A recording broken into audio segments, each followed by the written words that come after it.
Hello folks, this is Mary Bruce with the Making Foundation. I am bringing you a Make the Most post for Monday here at 10 a.m. I wanted to talk to you a little bit about how to copy designs onto other pieces of paper. And thank you for joining us here with the Make the Most post. I am making a bunch of cards. Mother's Day is coming up, and I've got a bunch of maternal people in my life who are very special to me.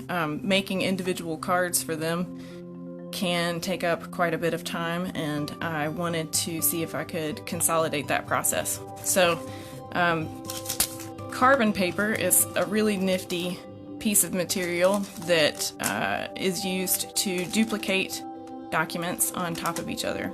It's kind of expensive and hard to find, so I wanted to show you how you can make your own carbon paper. But first I wanted to show you what it is that I am talking about. So carbon paper exactly has that. It's got carbon on one side, and you're able to copy designs from one place to another so that you do not have to recreate the wheel. So it is said. So I'm gonna show you real quick what that means. I'm gonna do a crude copy of this little cute mushroom. It's been kind of rainy and stuff. A lot of flowers and stuff out. When you're making cards for moms or even dads or even first responders during this time, this might be a way to you can really put your heart and soul into a design and not have to recreate the whole process. So I've kind of sketched over just some basic outlines on this mushroom, and look, so it transfers onto another piece of paper so that I put a lot of time onto this one and I'm not having to redraw that over and over and over again. So again, carbon paper is hard to come by, so I'm going to show you how to make your own. Okay, so this is a piece of parchment paper. I used it to copy one of my designs out of my sketchbook. You can kind of see through it a little bit, so that makes it easier. If you can't see through your paper, you can always hold your design up to a window. This is just a regular cheap pencil, and I'm gonna, on the back of that drawing, I'm going to lay my pencil almost down flat, and I'm gonna color all over my lines. And all that graphite, they say it's lead in pencils, but it's not, it's graphite. So all that graphite's going to go down on that piece of paper. If you've had a sketchbook for very long and you've used pencils in it, you notice that there always ends up being pencil marks on the other page, which can be obnoxious, but this is how we use it to our advantage. So I'm going to take that, I'm going to flip it over, I'm going to do another crude little sketch of this so that you can see how it works. When you're doing this for real, it helps if you can use masking tape or something to kind of tape down your drawing. I also encourage you, before you lift the design completely off of the paper, if you're really trying to copy every single detail, that you peek first and see what you've gotten in there. If you take a peek, then you know what you've missed. Once you pick up your design, it's really hard to put it back down in the same exact spot because we don't have x-ray vision yet, and it can become cumbersome. So, crude sketch of the mushroom on the next piece of paper. Voila! We have a carbon copied paper for free. Amazing, right? I had to go all the way to college to learn that, but not here, not at the Making Foundation, not on Make the Most. You can do this right at home. So I've got some other designs that I'm working with. I'm gonna move my stick figure out of the way. Another thing that I wanted to impart on you, when you're making a message, it's hard to figure out where the center of your paper is going to be. So if you're trying to make a card just out of a regular sheet of paper, you can taco fold, match those up. Well, I don't think my paper's cut correctly, and or my hands are shaking. That's okay. So trying to find the middle of your paper so that you can center your design, you can fold it again, but don't fold it very hard. Just make a little indentation so you can kind of see where that goes. Now I want to write thank you on here. So T-H-A-N-K, 1, 2, 3, 4, 5. So there's 5 letters. So here's 2, here's 2, this is the middle one. So I want the A to go in the middle of my paper because I want to center my letters. So I'm going to put the A in the middle. I'm going to put an A, N, K, I'm gonna go back and put a T and an H. You don't have to copy it in this out of or pattern like I did. That's just how my brain works. U has 3 letters, so the middle of that is O. So I'm gonna put my O down here. Oh goodness. So sorry. My pencil's very long. So I've got thank you in the middle of my card. I also wanted to put this in there. That's a design that I worked on for my doctor a long time ago. She's a nice lady. I appreciate her work. She's probably doing a lot of work right now. So since I've already given her this card, I probably won't give her another one. I'll make her a different design to say thanks. So I had already kind of sketched on that one a little bit and copied it over to this piece of paper so you can see how that works. And then once it's on that paper, then I'm going to go back over it with markers and stuff and make it really cool so that everybody can see how much I worked on that. And then I'm not having to make it all up again. So in making cards for all these folks, I know that if I can get them in the mail today, then they'll probably get to who they need to go to by Sunday, which is Mother's Day. Also, all the first responders in our worlds are probably in need of some U.S. Postal Service appreciation. They want us to stay at home, so we're staying at home, but receiving something handmade in the mail really lifts people's spirits more than you would even imagine. So that's another design. Okay, so I'm going to put these to the side so you've seen the magic on that. I'm going to do it again. I've got this hand here. I apologize for the camera moving. I don't even know if you can see that, but I've got this little hand here. So what I've learned from this is that the cheaper the pencil, the better.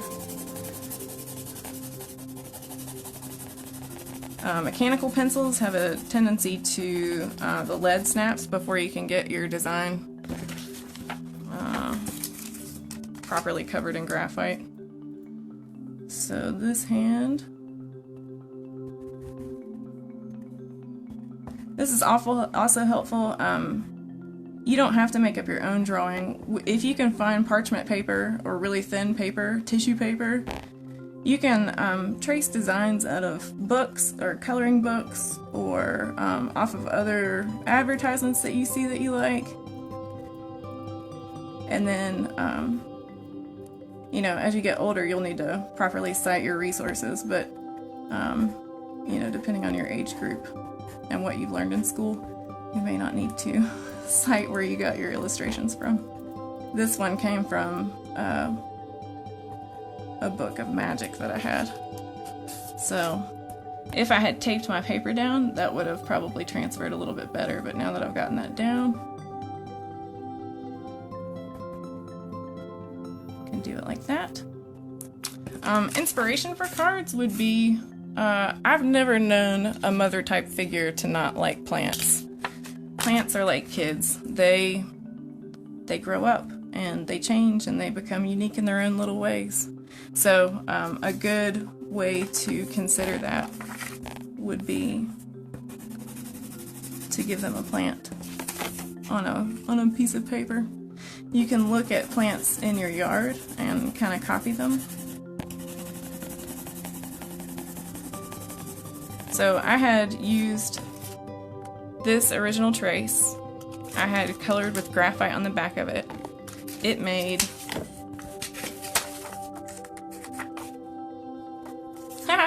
got confused. It made this copy.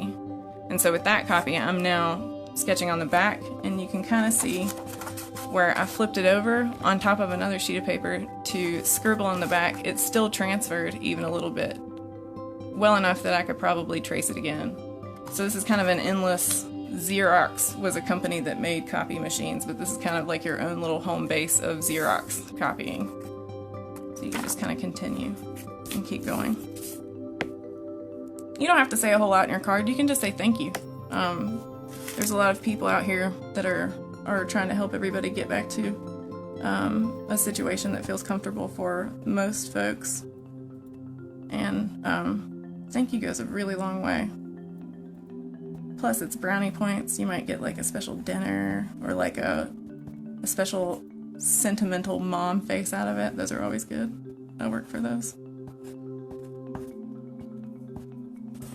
So, my hand was gonna say, stop in the name of love. So, stop is, let's see, let me use my scrap paper. S-T-O-P in the name. So I want to find the middle of all this. So I'm going to call this the middle of my hand. So I'm going to put T-O-P-S in.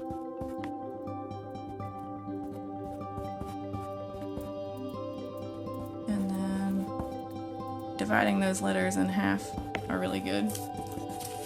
Got about 5 minutes left. I want to show you guys a little bit about how to draw bubble letters, because bubble letters are really fun.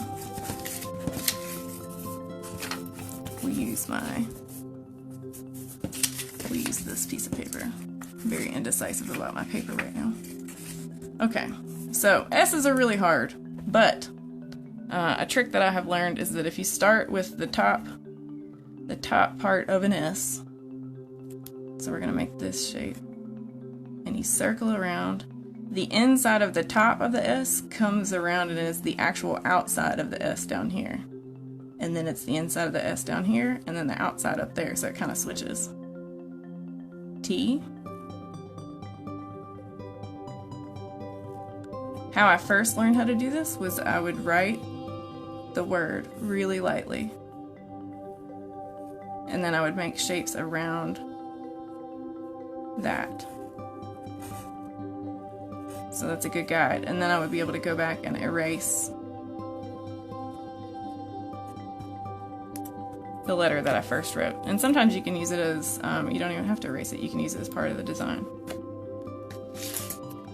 Addressing envelopes. So if you can find an envelope, the to address goes right here in the middle of your envelope. So you would write the person's name. My person's name is Mama, and I'm gonna write her address right here. So street number, street, and then the route, and then city, state, and zip code.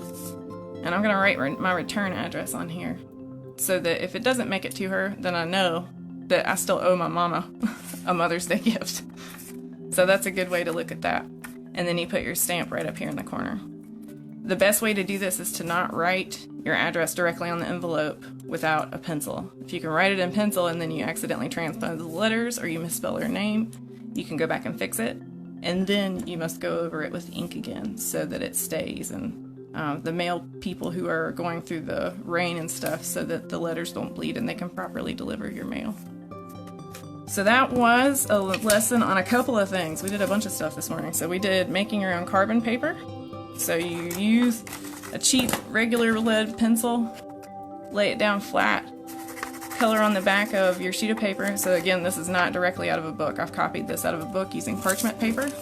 It's kind of see-through. So I used parchment paper to copy my design. And then I colored on the back of it with graphite. And then I laid it face down with the graphite on top of a piece of paper. I traced over it, and then it left a design, so that I can then go back and retrace that, color it, make it all better. I'll probably retrace this and cut it out and put it on a card by gluing it with a glue stick or something. But you can draw directly on a piece of paper. Any paper is great. Fold it over just regular sheets of notebook paper. I'm telling you, the amount of appreciation that someone feels when you write on a regular sheet of paper is just, it's bizarre how special that makes people feel when we feel like we gotta go out of our ways to do something big. But making something handmade is really, really, really a great way to expand and show someone how much you care about them. So that's today's Make the Most post. Again, this is Mary Bruce. Ta-da! That's from one of our other posts earlier in this time on how to make puppets and stuff. So today has been Make the Most. We've learned how to make carbon paper. I'd love to see what you guys make. You're welcome to send cards to the Making Foundation. That would make my day. I hope that you all have a wonderful day, and we will see you again tomorrow. I'll be back next Monday, and I'm going to show you with my friend Bill how to make cyanotypes, which is pretty cool. That's how you print pictures with the sun. So I hope you have a good day. Thanks.